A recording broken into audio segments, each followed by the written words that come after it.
नमस्कार, मैं पुनीत पाठक हूं और आपसे खबर बेबाक पर खबरों के बेबाक विश्लेषण के साथ मिलता हूं। बहुत धन्यवाद आपका कि आप वीडियोस देखते भी हैं और कमेंट कर मुझे बताते भी हैं कि आपको क्या अच्छा लग रहा है, क्या बुरा लग रहा है। कुछ को बहुत अच्छा लगता है और कुछ को शायद पसंद नहीं आता, लेकिन आपकी प्रतिक्रियाएं आप लगातार भेजते रहिएगा। हमको मदद मिलती है कि आप देखना क्या चाहते हैं। इस वक्त सारे देश में एक बहस छिड़ी हुई है सनातन पर। सनातन धर्म को लेकर दक्षिण के डीएम की नेताओं की कुछ ऐसी टिप्पणियां हैं जो काबिले बर्दाश्त नहीं है। और इस टिप्पणियों का असर ये कि केवल दक्षिण नहीं बल्कि अब मध्य भारत यानी मध्य प्रदेश में, छत्तीसगढ़ में और देश के अलग अलग प्रांतों में इस पर तीखी प्रतिक्रियाएं सामने आ रही। बड़ी बात यह है कि एक नेता का बयान, उस पर आग अभी थमती भी नहीं है, उस पर पानी डाला भी नहीं जाता और दूसरे नेता का आग उगलता बयान सामने आ जाता है। शुरुआत हुई है 2 सितंबर से। 2 सितंबर को तमिलनाडु के जो सीएम हैं उनके बेटे का एक ऐसा बयान सामने आया। एमके स्टालिन के बेटे हैं, उनका उदयनिधि जो जिनका नाम है, उनका एक ऐसा स्टेटमेंट सामने आया जिनके स्टेटमेंट के बाद सारे देश में एक आग सी लग गई। उदयनिधि ने जो कुछ कहा ये शायद आप तक सोशल मीडिया के द्वारा पहुंचा होगा, लेकिन कई बार सोशल मीडिया पर हम तक जो बयान और उसके शब्द पहुंचते हैं वो पूरी तरह से सत्य नहीं होते और कई बार बयानों के कुछ हिस्से एडिटेड भी पहुंचाए जाते हैं। लेकिन अब की बार क्या ऐसा वाकई में उन्होंने कहा है या फिर ये सारी बातें घुमा फिराकर सफाई की मुद्रा में लाने की कोशिश एमके स्टालिन, उनके बेटे या बाकी के लोग कर रहे हैं?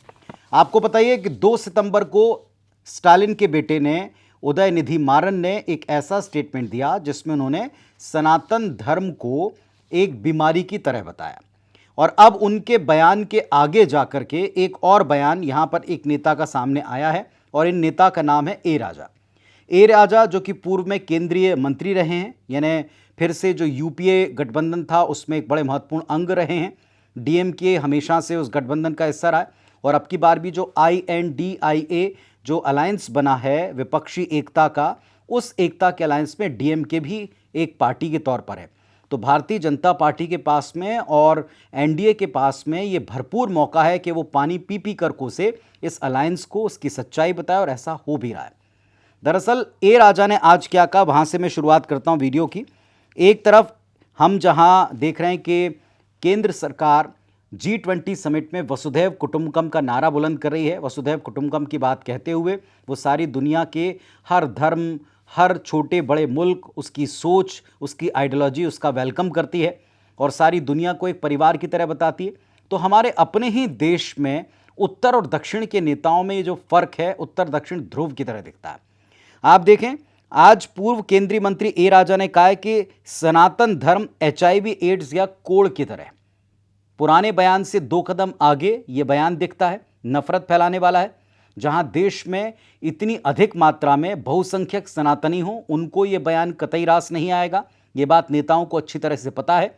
ये अगर पब्लिसिटी स्टंट है तो इससे चीप और घटिया पब्लिसिटी स्टंट नहीं हो सकता अगर नेता वाकई ऐसा सोच समझ कर करते हैं। और अगर ये सोच समझ कर दिया गया बयान है, जैसे स्टालिन के पुत्र दयानिधि लगातार 2 दिनों से 3 दिनों से कहते रहे कि दरअसल उनका, उदयनिधि माफ़ कीजिएगा, उनका बार बार ये बयान है कि उदयनिधि का कि जो कुछ मैं कह रहा हूँ वो सोच समझ कर कह रहा हूँ, लेकिन मेरे बयान को ट्विस्ट किया जा रहा है। तो फिर क्या वाकई में उनकी मंशा वैसी ही है जैसा एनडीए के नेता बता रहे हैं कि ये असल सोच है सनातन को लेकर विपक्षी एकता की और कम से कम दक्षिण के नेताओं की? तमिलनाडु के मुख्यमंत्री डीएमके नेता एमके स्टालिन एक बड़े नाम हैं और उनके बेटे हैं उदयनिधि स्टालिन। चेन्नई में 2 सितंबर को सनातन के खिलाफ उनका बयान सामने आया था और 4 दिन बाद 7 तारीख को, गुरुवार को, उनकी सफाई सामने आई। आज की सफाई भी सुन लें। मैं किसी धर्म का दुश्मन नहीं हूं, मेरे बयान का गलत मतलब निकाला गया। अक्सर ठीकरा मीडिया पर फोड़ा जाता है या सोशल मीडिया पर आजकल फोड़ने लगे। उदयनिधि ने 4 पेज का एक स्टेटमेंट जारी किया है। जो बयान दिया था उसमें जो 4 शब्द सनातन के साथ में जुड़े, उस पर सारे देश में प्रतिक्रिया हुई। मध्य प्रदेश में साधु संत इसके खिलाफ लामबंद हो गए, खड़े हो गए। भारतीय जनता पार्टी तो खैर लगातार घेर ही रही है। एमके स्टालिन ने अपने बेटे के इसी 4 पन्ने के स्टेटमेंट को अपने सोशल मीडिया प्लेटफॉर्म पर डाला है और ये कहा है कि दरअसल उनके बेटे की बात को सुने और समझे बिना इस पर देश प्रतिक्रिया दे रहा है। उल्टे बीजेपी पर आरोप लगाया कि भारतीय जनता पार्टी उनके बेटे के बयान को तोड़ मरोड़ कर पेश कर रही है, देश में आग लगा रही है। दुख और खेद प्रकट करते हुए कहा कि प्रधानमंत्री ने भी जो उनके बेटे के बयान पर सख्त आलोचना की, टिप्पणी की है, वो उससे उनको बचना चाहिए था, पहले उनको सुन लेना चाहिए था कि क्या हुआ। मंत्रिपरिषद की बैठक में प्रधानमंत्री ने 6 सितंबर को बीते हुए 24 घंटे पहले ही कहा था कि सारे केंद्रीय मंत्रियों को जो स्टालिन का पक्ष है सनातन के बारे में, उसकी मुखालफत करना चाहिए, क्योंकि देश का बहुसंख्यक आबादी वाला वर्ग सनातन में न सिर्फ बिलीव करता बल्कि उनकी रगों में, देश की संस्कृति की रगों में सनातन ही बहता है। 2 सितंबर को जो उदयनिधि स्टालिन है, चेन्नई में सनातन उन्मूलन कार्यक्रम है। कार्यक्रम के नाम से भी कई लोगों को आपत्ति हो सकती है, लेकिन सनातन उन्मूलन कार्यक्रम के मंच पर थे, स्पीच दे रहे थे। उन्होंने कहा था कि सनातन धर्म डेंगू, मलेरिया, कोरोना जैसा है और इसे खत्म करना बहुत जरूरी है। सनातन को खत्म करना आज के समाज में आगे बढ़ने के लिए आवश्यक उन्होंने बताया था। अब उनके इस कमेंट के ऊपर जो बीजेपी आईटी सेल के हेड है अमित मालवीय, उन्होंने ट्विटर जो अब एक्स बन चुका है, इस पर कमेंट करते हुए लिखा था कि उदयनिधि की बातों से लगता है कि देश की जो 80% आबादी सनातन को मानती है उसको खत्म कर देना चाहते हैं स्टालिन, यानी क्या उसका नरसंहार कर दें। अब इस पर जो है सफाई दी है 4 पन्नों की स्टालिन के बेटे ने, उदयनिधि स्टालिन ने। उन्होंने लिखा है कि मोदी एंड कंपनी ध्यान भटकाने के लिए सनातन चाल का इस्तेमाल कर रहे हैं। मोदी भारत में मणिपुर के सवालों से तो बचते हैं, लेकिन इस तरह की बातें फैलाते हैं। अपने दोस्त अडानी के साथ दुनिया घूमते हैं, जो विपक्षी गठबंधन का अडानी एक फेवरेट टॉपिक है, उसको उसमें जोड़ते हैं। सच ये है कि लोगों की अज्ञानता उनकी नाटकीय राजनीति की पूंजी है।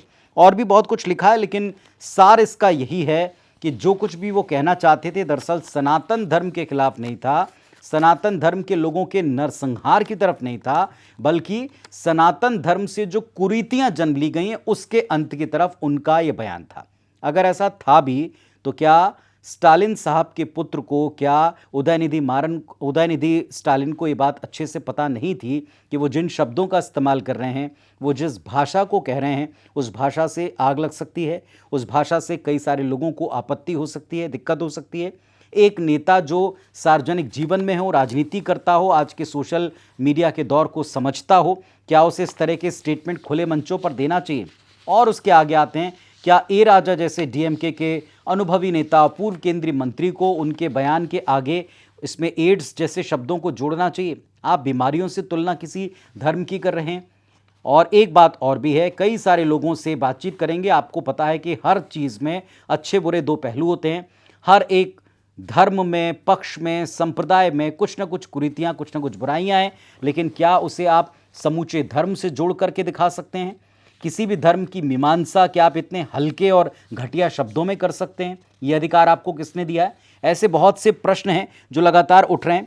3 सितंबर को, जब 2 सितंबर को ये बयान दिया था उदयनिधि ने, इसके बाद फिर से जब पूरे देश में बवाल कटा तो उन्होंने फिर कहा था कि मैंने केवल सनातन धर्म की आलोचना की है, सनातन धर्म को खत्म करने या उसकी बुराइयों को खत्म करने की बात की है, मैं लगातार ऐसा करता रहूँगा। वो अपने बयान पर कायम थे।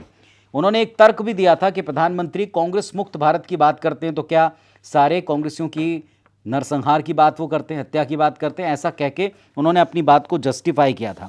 अब इस पर बड़े बड़े पक्ष जाने, चूंकि इसमें पूरा का पूरा INDIA इंडिया घिर गया है, पूरी विपक्षी एकता घिर गई है, तो संजय राउत का बयान आया था कि इस तरह के बयानों से उनको बचना चाहिए।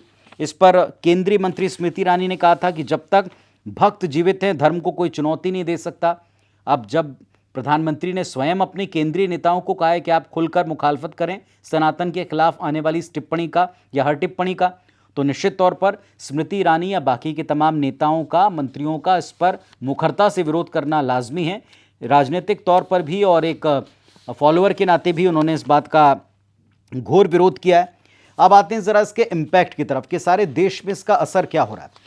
सारे देश में इस वक्त एक माहौल, मैं फिर आपको दोहराऊंगा कि एक तरफ जहां हम दिल्ली में सारी दुनिया को मैसेज दे रहे हैं वसुधैव कुटुंबकम की, भीतर देश के भीतर चुनाव के मुहाने पर खड़े राजनीतिक दलों के बीच में 2 गठबंधन देश की राजनीति में आगे लीड करने के लिए बढ़ रहे हैं। एक है एनडीए, जिसमें भारतीय जनता पार्टी सबसे प्रमुख और झंडाबदार है। दूसरी तरफ है कांग्रेस पार्टी और उसके तमाम सहयोगी।